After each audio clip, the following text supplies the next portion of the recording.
Hello, and thanks so much for joining for this very special episode with Dr. Sam E. Greenberg. We are taking you through every single type, tips for you for your sexual intimacy in your marriage. And we are so grateful whether you're not married yet or you are, stick around because we are going through not only tips for every type, but just before that, we are actually going into trends that Sam and the other researchers she's been working with have seen across just personality and what do we notice is showing up for various people. So, as always, bring your values in and make sure that you bring in the very best learning ears, eyes, everything. I wouldn't have kids around for this episode, but I would really bring your full heart to see your spouse or partner because I was thinking through, like, we've been talking about sexual intimacy this whole month. We're wrapping up.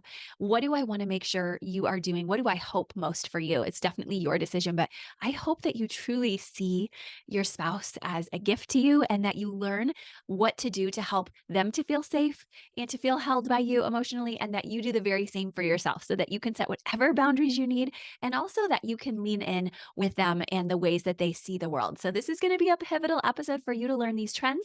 And I encourage you to listen across every type because sometimes, at least in our conversations here, most of the time, but especially this time, I notice different pieces of myself in various parts of our conversation. So, don't feel like you can only listen for your type. In fact, I would say the exact opposite. Listen to every tip and make sure you walk away from this episode with at least one tip.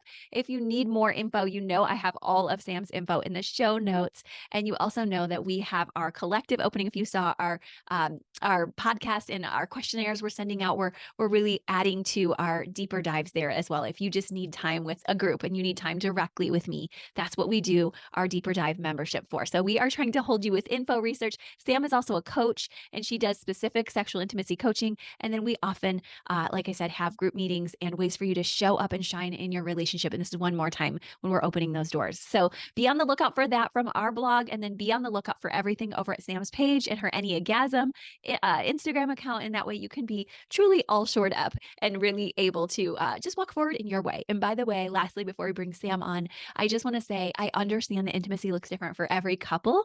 So if you've been listening or watching, you know that I'm emphasizing that this month, that it would be so unhelpful if you're like, oh, I heard her say that all fours are like this or all twos or sevens or whatever your types are. Instead, just listen for your type so that you can truly be like, oh, we're, us, like in our marriage, our unique story, our narrative is more important than everybody else's types. So just listen for yours and nuance yours and also understand different seasons of life, bring different pieces, but you still want to bring your best foot forward in whatever season, right? Your goal is for you to be as healthy as possible in emotion and also, of course, physically, spiritually. You want to do this in your body otherwise. So everything we want to come together for you. We have the highest hopes, but we also are very practical. And that's actually what makes the best relationships too, is those who are idealists, but can also name here our practical issues. So let's come together for this episode. We'll have some fun at the beginning, and then we are going to truly dig in. So can't wait to do this with you. Samantha, I'm so happy to have you back on the Enneagram and Marriage podcast. I know our listeners are delighted to have you back. Welcome. Thank you for having me.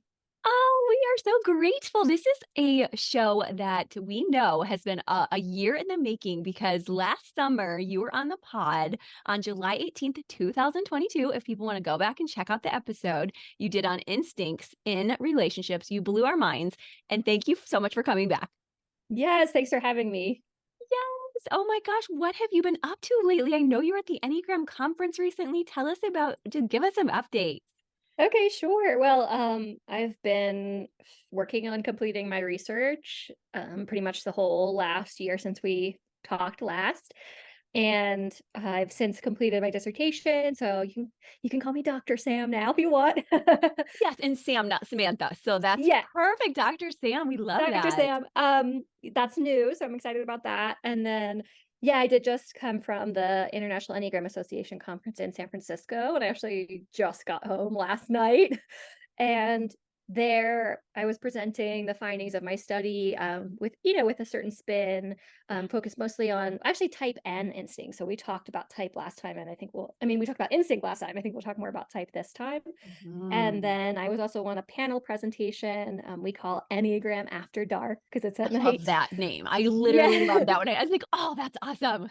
Yeah, I know, I love it too. And that's with me and some other experts in the field, mostly clinicians, therapists, sex therapists who use the Enneagram. And then we're just answering people's sex questions, and it was so fun, and I just had the best time. Oh, well, you're the sexual subtype. So that was like probably a dream for you because you said on our last show, you never get tired of this topic. And it's like such a joy when you get to isolate into that topic and really go in, Yes. right? Yeah. We are already having more double entendres for today. So Go all the way in. exactly. So we are just gonna have fun picking right up where we left off. We are looking forward to, like you said, type by type a little bit more today, but also I was on your Instagram page, Enneagasm, which we have in the show notes for you guys, but stay with us here for now because I loved how you talked about certain types who are more sexually assertive, other types who are not necessarily repressed, but a little more sexually shy. I wondered if you could tell us a little bit about this research that you've been finding. Okay, so that's gonna depend on a lot of things, obviously. Mm. But with the assertive types, well, it doesn't track as closely as you would think to assertive and withdrawn. I'd say Oh. sevens and eights of the assertive triad, we usually say is three, sevens, eights. Yeah. Sevens and eights are quite sexually assertive. Mm, And sexual assertiveness, not to be confused with regular assertiveness, it mm, is a construct that I measured in my research. And what that means is how much are you able to actualize your desires from being internal to you to external in the world? mm, So this would be questions like, I feel comfortable telling my partner what I want. I mhm, feel comfortable telling my partner my fantasies. I feel comfortable expressing my desires. So this is its own construct. So mm, does it track to, the Enneagram assertive types? Actually, it doesn't all the way. mhm, Because the most assertive Enneagram types, as I said, 3, 7, and 8, the most sexually assertive Enneagram types are 4, 7, and 8. mm, And 4 is actually a withdrawn type. Generally speaking, they're withdrawn type. yeah, So it's not as neat of a mapping of constructs as we might hope. mm, But sevens and eights are very sexually assertive, especially eights. They're just the top of the chart there for sexual assertiveness. And then we have fours, quite sexually assertive as well. mm, And then when we get to who's not sexually assertive, i.e., you could say sexually withdrawn, we mhm, do find nines there at the bottom mm, and they're withdrawn type, but we also mhm. see sixes at the bottom and they're compliant type. So it's all kind of mixed up together. I don't know if I'm answering your question yet. You are. And actually, I have a couple I'm working with those pairings right now, and I'm not going to say which ones just in case they're listening. But I mean, I'm hearing it, seeing it, and even in the small nuances where they'll be like, "Well, I think I'm a little less passive than this one," and so I like hearing even some of the threads that I get to see in the coaching realm with couples. One sometimes there's just like you said, somebody who wants more sex or less, and it's not always going to follow this through line. Plus, we know I love how you started that to say there's multi dimensions and seasons of life where this can ebb and flow for everybody. But this is still helpful because so many people are just getting to know the Enneagram or maybe this area. Like you said, we're finally being given permission to talk before we got on about sex. And I'm so glad we're able to finally bring this into marriage conversations, aren't you? Yes, definitely. Kind of important. So that's so cool. Well, before we get Enneagram specific even more with the type by types, I also wanted to ask you, and you started to answer this already, but when you see these stances, when you see these assertive aggressive type, and you see these withdrawing types, and also the ones, twos, and sixes who are compliant, do you see any major trends in the stances at all from what you've noticed? I wish I could say yes for Yeah. you, but this is actually one of the things that was not borne out in the research. Mm. Stances were Mhm. not mapped to discernible patterns of response on sexual desire instruments. So, in terms of, 4, 5, and 9, they didn't respond the same way as each other. Yeah. 3, 7, 8 didn't respond the same way as each other. So we have threes, generally they're assertive. In life, they're not sexually assertive. So that didn't really track, and neither did thinking, feeling, instinct, which I thought for sure would track really clearly. But because my theory is because we have eights in the body triad and eights are so high scoring on most Mhm. of the desire measures that I use, that kind of muddles up the data a little bit. And then we have four surprisingly high scoring on all the desire things, muddling up the feeling types a little bit. So they're just not hanging together statistically, the stances enough for Yeah. me to be able to say, like with quantitative data, anything about them. That's Yeah. not to say that we can't say anything about them. We can definitely speculate, qualitative data, we can say some things. Yeah. But in terms of the stances, there's less than you'd think. Mm. However, there's almost like new triads that are coming out of the research. Oh So, my gosh, that's um, cool. not exactly perfectly Yeah. neat ones, but Yeah. in terms of 4, 7, and 8, Mhm. they are hanging together in the data a lot. 4, 7, and 8, Mm. I can't think of any triad or stance that those 3 are Yeah. together. Yeah. And, at the conference, someone made up this term, like, they're the sexual triad because I kept Oh, saying, yeah. like, they score really high, they're reporting really high desire. So they're the new triad, I guess, is That's 4, so 7s, and 8s cool. Oh my is gosh. the Well, sexual triad. it's so interesting because all my 4 clients, I'm say almost all, but most, they really do say, "I have a strong reactivity. I want my sexual experience to be so meaningful, so deep." Not necessarily as often as some of the other types, but like you said, the intensity and the desire is very important to a 4, and most of the 4s that I work with say, "And if I don't have that, I don't wanna have sex." So it almost, like, leads me toward what you said on our last episode about a sexual subtype, and 4s must align so closely with that just as a personality type. I think you could say that, and I've heard that before, not even speaking about sex, that Mm, 4s as more intense folks mm, track, like, a sexual instinct a little bit more, even if that's not their instinct. mhm, But with 4s, they are reporting extremely high desire for partnered sex, and I mm, think that's because, mhm. like, they have this desire to feel the meaning, like you're saying, Mm, to feel this meaningful emotional connection or relational connection or just feelings generally, yeah. and sex is a way they can get that. So, even though 4, 7s, and 8s are all pretty similar in how they're reporting desire, I think it's for all 3 different reasons. Mm, 7s being more of like, give me more of what feels good, like, of yeah. course I want to have more sex, like, sex is great. And then 8s with the sort of the general lust for life, they have a lot of life force energy, a lot of sexual energy usually running through their bodies, so I think for them it's about actualizing that. Mm, So, even though just like any triad, yeah. all 3 of the types are motivated differently. Yes, and I really want to name it for sevens. I can't speak for all sevens within this, but just we aren't really great at feeling a lot of the time. And so I think that that's an opportunity for us to be a bit more genuine with feeling. So it really kind of brings us to that level. So I can see why a lot of sevens are probably also for that reason, like, oh, this brings me closer to what I really need. But I love how you said our 4s have strong desire and are showing up this way. And of course, like you said, 8s are making this happen with the data. And I almost was going to say, oh, is this the reactivity triad over in our harmony groups? But I'm seeing that even in this harmonic style, 6 wasn't as high. So I know 4, 6, and 8 are the reactive ones. And yet we have this 7 showing up as sort of a red herring.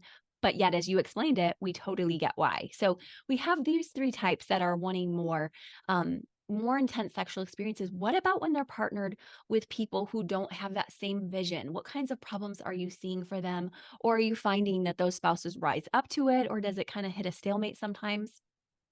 That's a great question. I want to say one thing about 6s since you just mentioned 6s. Yeah. 6s are not even close to being the same as these other 3. So 6s are at almost the dead bottom of Mhm. everything that I measured. They're really close to the least sexually assertive. They're really close to the least sexual desire. So Yeah. it's not like, oh, it was almost 4, 6, and 8, but it wasn't. It's like 6s are nowhere. Like, so I really feel like it's its own, its own data point. I do too, and what's so funny is I don't know if that's the same for the sexual 6 or not because I have a sexual 6 who is like, "Today, like, I wanna get on your schedule today. We're not having as enough sex." Now, it was a male, but I'm like, "Okay." I think that there's gonna be I love how you mentioned at the beginning of the episode, but always you're gonna see differences and fluctuations even between the types. So anyone listening, don't start to shift away from who you are, even if she's saying the data doesn't show up for your type, right? Of course, these are just trends. And if we get into subtype, we would definitely be here all day. But of course, sexual 6s, it's higher a little bit. It's still generally trends low for 6s compared to some of the other types. And of Mhm. course, there's always anomalies. There's all, you Mm, are who you are. But I want to answer your other question, which was partners of 4, 7s, and 8s. So that's something that I have information more from my coaching practice. I yeah, didn't do research on quantitative. partners, Yeah. but you see all different types of reactions, and it really depends a lot on subtype and stacking. Mm, So for sexual subtypes of different numbers who are partnered with 4, 7s, and 8s, they have a little bit of an easier time because sexual dominants generally have, are reporting higher sexual desire, Mm, not to be confused that they have a higher sex drive necessarily than the other instincts, but they're reporting they desire partnered sex more. So they have an easier time with it. And then like the who would have the hardest time would be the folks with probably self-preservation dominant, and maybe even sexual repressed, and they're stacking. And they generally don't report a high desire for partnered sex because they have sort of other concerns around taking care of their home, their physical needs, etc. So mm, being partnered with a really high desire type can be tricky for them. So it just depends on a lot of things. There's mm, also types that can comfortably go longer without having sex than the mm, others. And mhm, an example of that is sixes report that they can go the longest mm, time comfortably without sex than any other type.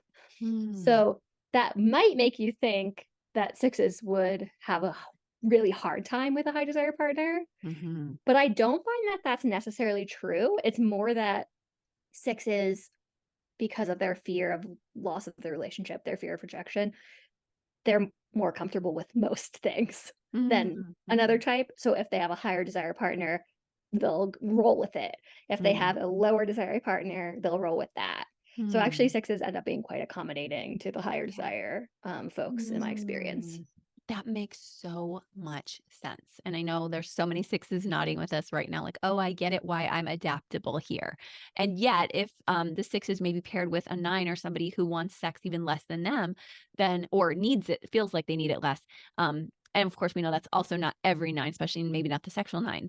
But they could still then say, oh, I might be the higher desire spouse. Maybe I could still lean toward you, but either way, that might be why I see it sometimes showing up a little bit more is when they have a lower desired partner. But even then, I do see such a love and a grace and a wanting to accommodate. So I love how you reminded us of that with sixes. Tell us if it's okay if we could walk through a little bit of the research you found about all the types, since we really looked at stances a bit and see we're not going to have as much data on them as stances. Do you feel like you could walk through us with us through every single type just a little bit to give us a couple tips? Sure. Yeah, definitely. So just I'll try to paint like a overview picture for Okay. each Thank you. first. So I guess we'll just start with ones. Okay, perfect. Thank Um, you.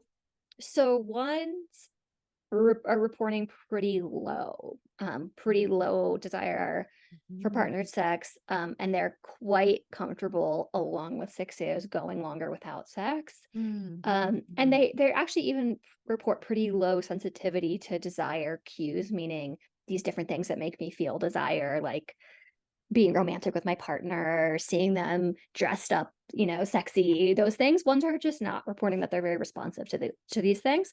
yeah. Interestingly, they are, medium for sexual assertiveness, so they do feel like okay expressing their sexual desires. Um, I think this is pretty consistent with what we could predict. Sometimes we have ones with like the sort of the moral absolutist Mhm, outlook, depending on how they were raised. We can have like some emotional psychological barriers around free sexuality that can sort of stop ones from reporting high desire.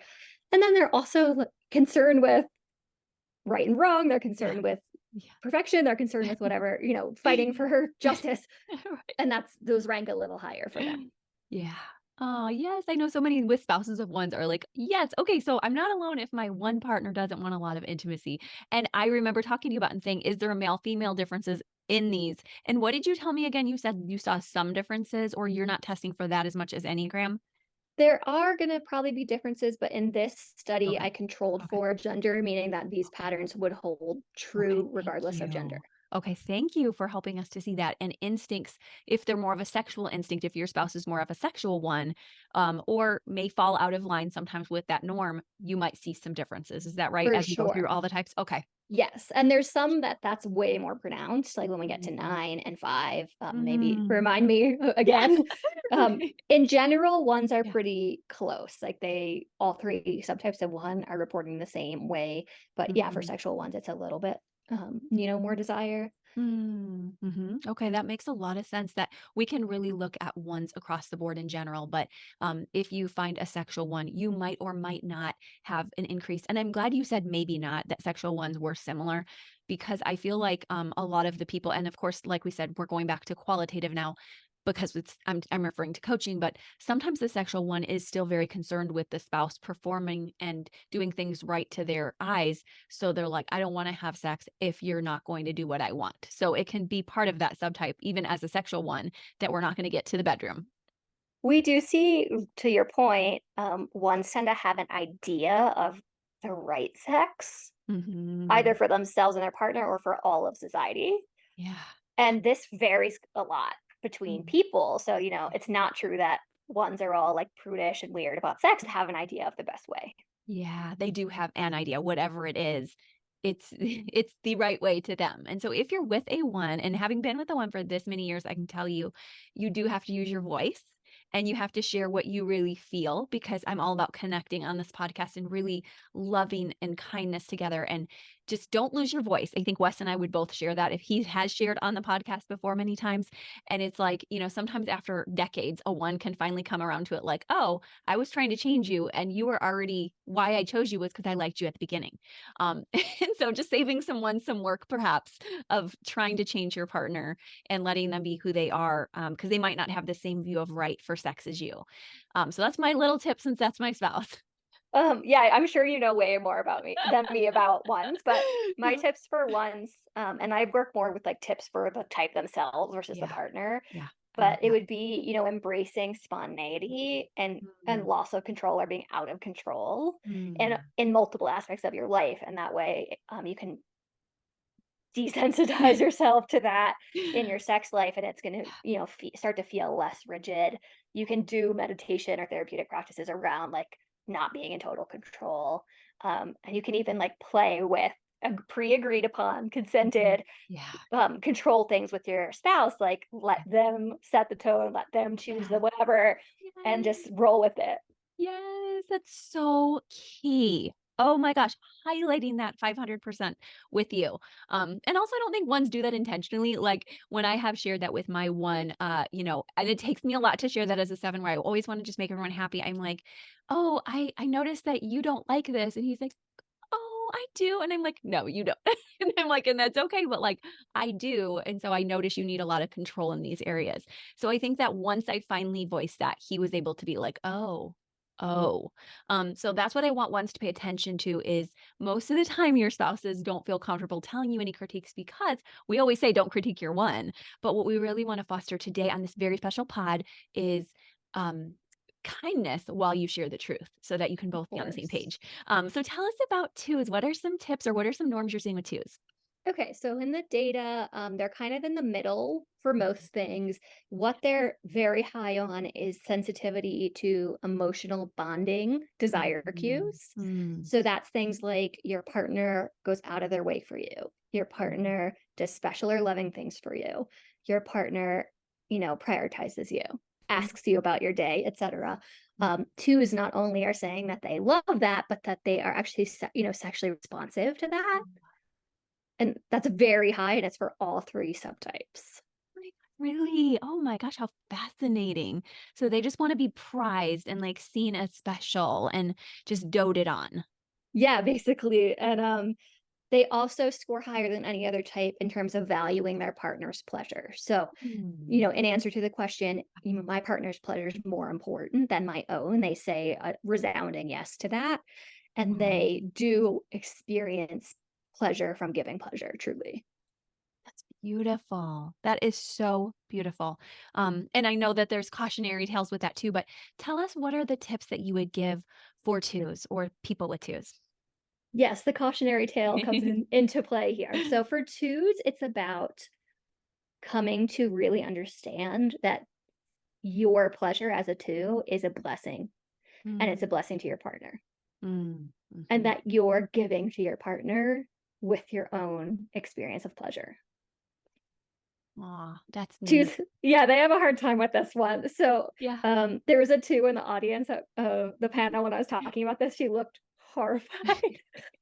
but you can take baby steps, Yes, thank you. so baby steps towards communicating your Mm, desires, and that's gonna take some tuning in to figure out what they are. mm, My favorite tip for twos is this idea of you're not allowed to touch your partner, for one whole day or whatever.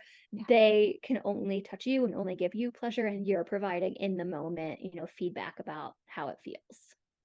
Wow. Thank you for reminding them that that magnetism of being in the withdrawing stance for a moment is such a beautiful like play way they can play together versus always seducing. And that's going to be their typical stance. So thank you for reminding them that there's something so highly attractive to a little bit of absence makes the heart grow fonder, playing a little bit toward your partner, leaning in towards you and allowing yourself to receive. Oh my gosh, you guys are going to be so intoxicating. So take a deep breath and like she said, baby step. What about type threes? What's something that threes can do or that you're noticing about them first? So threes also scoring in the middle for a lot of things, including Okay. sexual assertiveness. Like Serious. I Okay. mentioned, we think of Yeah, threes as assertive, yes, we but do. they're quite sexually shy, or at Mhm. least reticent in terms of how will it look? Will I be rejected? Mm. So threes do report quite high sensitivity to visual proximity cues, which is things like I'm being near someone, or my Hmm. partner is, well dressed, they're classy, they're doing their thing, they're impressive. That's, as you could predict, sexy to threes. Yes. Mhm.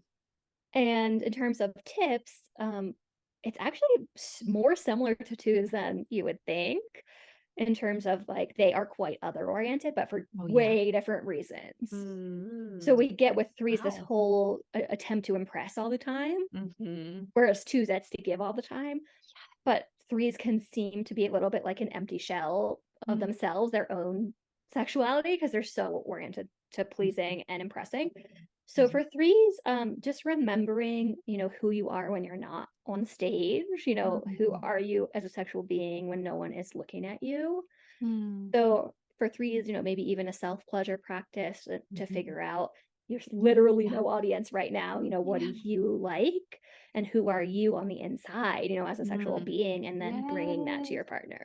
Oh my gosh, you are going to get so much respect from your partner and attraction. Once again, like you said, these trends that are similar to two, when you're really honest and forthright about not just playing it up for them about who you are, but showing who you really are because you're dazzling.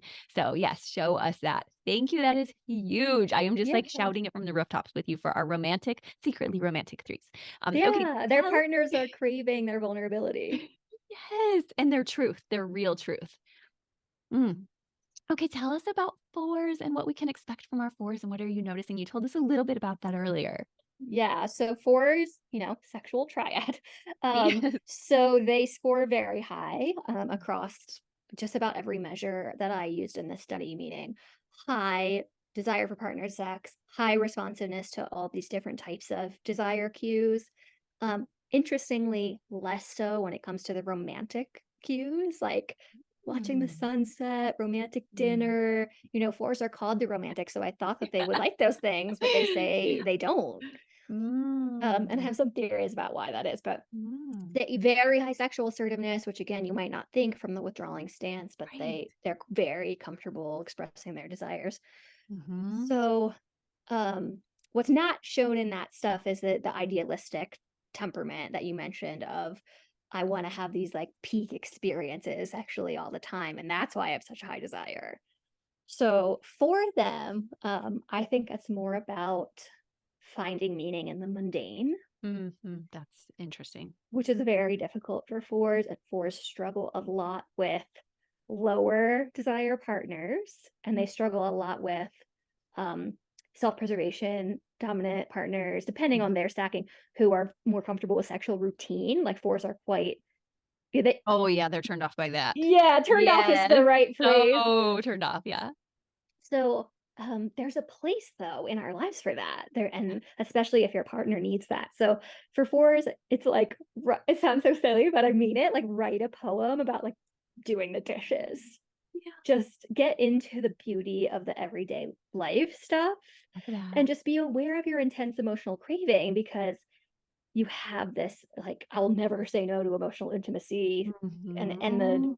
that hit it gives me. But if Mhm. try just skipping an opportunity for that, like let one pass by and see what feel difficult feelings come up for you. Ooh, that's really good. And when you say let one skip by, do you mean like one routine sexual experience skip by or one desire skip by? One intense connection skip by. So whether that's with your Mm. partner or, fours have a lot of fantasy and they end up fantasizing about other people and stuff. Yeah. If you have an opportunity to have like some kind of like roller coaster, like juicy experience, like just skip it and see what comes up. And it's going to be probably some like fear and panic feelings of if I don't have this, who am I? I won't matter. And you Yeah. can, really face those. So doing your emotional work and seeing what's under these contemplative imaginings will help you to maybe find what's at the root. And I'm thinking this through with you, maybe even find your way back to your partner in some way, like the vulnerability piece that you're missing because you're imagining so much. So I really hear that with you that, and I think it goes together in the way that we said fours really want it to be special. I think you're nailing it for just the way that they want it to be special is like they want you to truly bond and they don't want it to just be like, oh, it's Wednesday, we should be having sex. There should not be a should with sex. Right. I love that. I love that. And I also hear and why I do the work that you called them to do is because I understand about reaching in for each other. And like you said, when we have a high desire partner and we might be like in that four space of it's not the right mood, that sometimes it is okay to say, like, let's find each other on the everyday relaxing sex and responsive sex versus just like only the passionate. But I hope that their partners will lean in to find the passion too. Yeah. What about our fives, your type? So fives, I remember I said you have to remind me about Yes, the thank subtype you for here. reminding us. Yes. So fives generally score, in the middle for some things, but quite low on desire for partnered sex and absolutely the lowest on actually on desire for partnered sex and on responsiveness to Mhm. every single kind of desire cue. Like Mm. fives are not into cues, subtle or otherwise, of any kind. Wow. So, I mean, yeah, it's interesting and it's also sort of predictable. Mhm. Subtlety is not the specialty of fives. They want, not even want, but they only can understand directness. Mm. And this idea of like, oh, my partner wants to have sex because they're touching my arm or like they asked me to go to dinner. Fives just will miss it. So that's the data. Yeah. And what I found sort of the big issues with fives are a location in the head, like almost Mhm. like they're looking down at themselves having sex from the brain. And they Mm. can really enjoy it that way, but there's not a lot of embodiment. So for fives, it's about, in terms of a tip, it would be about noticing where your presence is Mm. when you're being sexually intimate. Is it in your head? And we feel present when we're in our head, Yeah. but are you here or are you actually in your body? Mm. And you just have to remember like embodiment is your goal and sex is a great way to get there. So just repeatedly breathing yourself down into the body Mhm. as Thank a you. meditative practice all the time and then especially with sex, and you can get your partner to help because they will notice probably easier than you if you're up here or not, and they can kind of bring you back. So Isn't that true? just say make that presence your Mm. goal. This is life-giving for tips for partners of fives as well, because I know that some of them aren't naturally intuitive for just saying like, let's just take some deep breaths and let's do some context switching and, really getting them into that space. And it's a partnered experience. Like you said, a lot of times fives are not going to just go there naturally, but you are talking also directly to fives now. So thank you. And then you said there's going to be a difference when we see the sexual five too. Yes, so this is one of the types where the sexual is way different. Mm. The sexual fives basically don't agree with this. They do have a higher desire, report higher desire, and they can pick up on cues a little better. And then they just their proclivities tend to be different, so there's a bigger gap in the other two than there are with some of these other types. Okay, so their proclivities are different, their desire levels are different. It's almost like us we wanna almost put the sexual 5 in that sexual triad, it sounds like. Some would say that. It's in for some of the measures you could probably, and for That's some not. But the story I always tell, because I think it's so funny, is that my hypotheses about fives were wrong. For most of the other types, they were either, correct completely or close enough that you would understand why yeah. they were a little bit off. But for fives, that were totally wrong, and it's Oh because I'm a sexual five, and I was basing it on my experience, and my experience is really different than all fives. wow, because yeah, some fives are just not interested in sex at all. And so you're like, there's this huge span between the sexual 5 and then the one who really isn't interested. And I have had, especially like a 5-9 pairing at times say, we're not even interested at all. And so I think that you're really aligning us with fives general work brings them closer to their sexuality anyway, because we're trying to embody them anyway. So wow. And I love that you shared, like, thank you for being vulnerable and sharing the sexual 5 is different too. Yeah, of course. Ah, okay, what about our 6s? Okay, so I said a little bit about sixes before. They're reporting really low Mhm. desire. They're reporting pretty low responsiveness to desire cues, except for emotional bonding cues, which is the same one that I mentioned about twos. Now, Mhm. sixes are not at the top like twos, but compared to their overall pattern, which is low, they're very high for them on Mm. emotional bonding cues. And this is because emotional bonding cues also includes things like you're talking about the security of your relationship. You're talking about the future of your relationship. You're feeling protected by your partner. All of these Mm. things that would speak to the sixes need for security. Again, they don't just enjoy that, they're sexually responsive to it. Mm. So overall, like I said, they're the bottom along with nines for sexual assertiveness. So they're pretty low overall, but they do really love this, this focus on the security of the relationship. Oh my gosh. Yeah, I see that so much with my 6 clients and they're like some of them are like I don't care if I have an orgasm, I just want to be close. And I really love their hearts, but I also love that we're reminding 6s inadvertently here like you're allowed to have pleasure too and I love how you work with people so that they can find healthy sexuality. So thank you for doing that too on the side. Now let's talk about type 7s. Oh, can I do a tip for sixes real Oh, quick? please. Sorry. Yes. So in terms of risking rejection, that's the big fear for sixes. That's why they're Mm. comfortable going longer without sex, because even if it's years without sex and they really want to have sex, the fear of being rejected by initiating is bigger than the discomfort of not having it. So the tip for sixes has to do with gradually leaning into that fear. So Mm. for sixes, the main thing I say to them is to initiate sex Mm. when you're in the mood, not when you think your partner is likely to be in the mood. Mm. Mm. Thank you. And that's not a baby step, that's a big step, but you can do it. And Yes. if on the off chance I think your partner will be so taken aback by you doing that that they'll probably Mhm. be into it.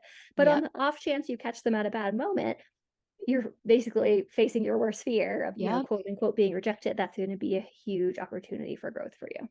Oh my gosh, that's really scary for 6s. Thank you for reminding them that they can do it. Okay. Okay, Yeah, sevens. let's talk about 7s. You told us a Okay, little bit, so we don't have to talk along about this one. back to the sexual triad. So yeah, super high desire, quite interested in all these different types of cues. Um, they are very high on sexual assertiveness, Mm. after eights, as I mentioned. And interestingly, they're in fact, the lowest on pleasing a partner, which I know that sounds Mm. bad, but Yeah, that I've heard doesn't that. mean like they don't want to please their partner, but it means they are oriented to their own pleasure. Yes. So they're like, yeah, my partner's pleasure, that's important, but not more important Yeah. than mine, Yeah. which is kind of a key aspect here of sevens. Fascinating. Definitely can see that about our earliest days of life. And once again, like that, I'm like, thank you for calling up my old 7. So I'm just throwing my cards on the table there. But I can relate to that part of the 7. So tell us what 7s can do when they're in that mode of like, I just want my pleasure. I want to be satisfied. It's a lot about embracing the complex emotions that comes with Mm. sexual intimacy. Oh boy. So yes, It's hard for so us if sweaty. a big issue for sevens also is that they just jump out of bed at the end on with their life. Yes. partners of sevens will complain, what about, the afterglow? Like, why are you just leaving me here in bed?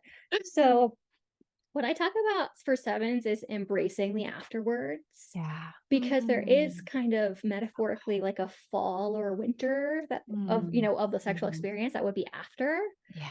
that brings so much Mm. intimacy and so much emotion. For sevens, you can get a lot of grief coming up, suppressed grief. You can. And, people won't believe this, but like sevens Oh, crying so after true. sex Yeah. is a Oh, big so experience. That's yeah. part of it. And it's really important. And you can have Mm. all kinds of emotional transformation and stuck emotion moving in the seven from them being present with that Yeah. afterwards. Oh my gosh, I seriously hear that, and I also have noticed that comes in the, winter season of a woman's female cycle as well, where if you're a female 7, you have that advantage of you're really in your emotions, and there's a huge advantage to finally doing the work there, because as Evie, who is a You menstrual had Evie expert on, yeah. yeah, I she recognize yeah, the she was like, winter of the cycle. "This is good." She's like, "Stay there because you're always popping back up, 7s." So thank you, those are great tips for all of us 7s. What about 8s? Okay, so I also mentioned eights already. Eights, as you could probably guess, are the highest everything. Like Yeah. highest desire, highest responsiveness, least able to tolerate time without sex, highest sexual assertiveness. So this is obviously consistent with Enneagram theory around the idea of lust or the Yeah. idea of like them having so much energy in their body. Yeah. And the complaint that comes from partners with eight is like it's too much, it's too fast, it's too intense. Yeah. So for tips for eights, it's about remembering the sexual experience is about the whole.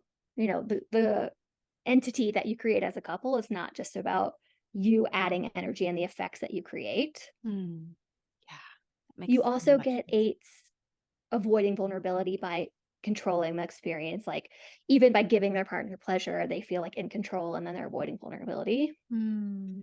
So staying with the vulnerability and especially kind of similar to sevens, but especially tuning into the quiet moments, the subtle moments of a sexual Mm. encounter, the gentle moments, Mm. gentle touches that you might otherwise ignore, and sort of like the tenderness within you that can come up from those things. Mm. Beautiful.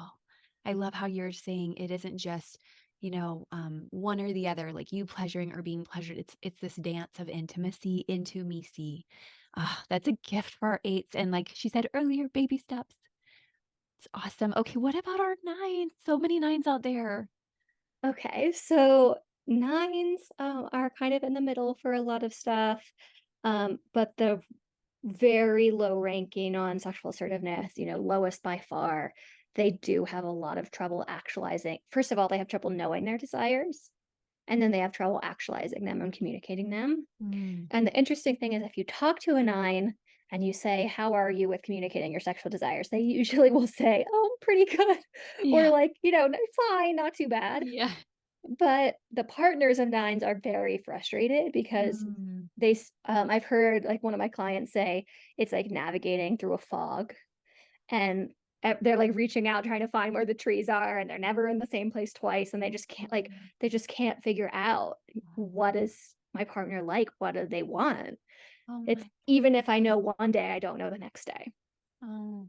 This is also how nines experience themselves. So it's not that nines are like two sometimes Yeah. holding back. Like, I know exactly what I want, but I'm not going to tell you because I'm, manipulating by being giving. Nines are quite lost in their own fog sometimes. Mm. So it can be, a bit of a cloud for everyone. So the tip would be, it's very difficult for them to know their own desires. So in order to figure those out, and it's going to sound a little bit out there, I say to get in nature by Mm. yourself. Don't even bring your dog because like Yeah, they love their dog. nines will like Yeah. merge with the Yeah. animal. Yes, Like you 100. you you really have to be alone. Yeah. And nature you tends to be really life-giving for nines. Mm. And then tune into your body and its Mm. sensations and let those communicate to you. Mm. And the more space you get like that, the easier it'll be to know and then to communicate your desires. And then also be aware of like you're merging into your partner's ego rather than you guys are merging together. Mm. So most types have trouble with merging, and we want to teach them to dissolve Yeah. boundaries, but nines are always dissolving boundaries. And if they're with a partner who's really egoic, they can end up basically getting absorbed into that Mm. person's desire, Yeah. thinking that those desires are their own, and Yeah. almost becoming like a carbon copy of that partner. So you want to be aware of that and make sure Mm. you're merging into each other, not you merging into them. Mm.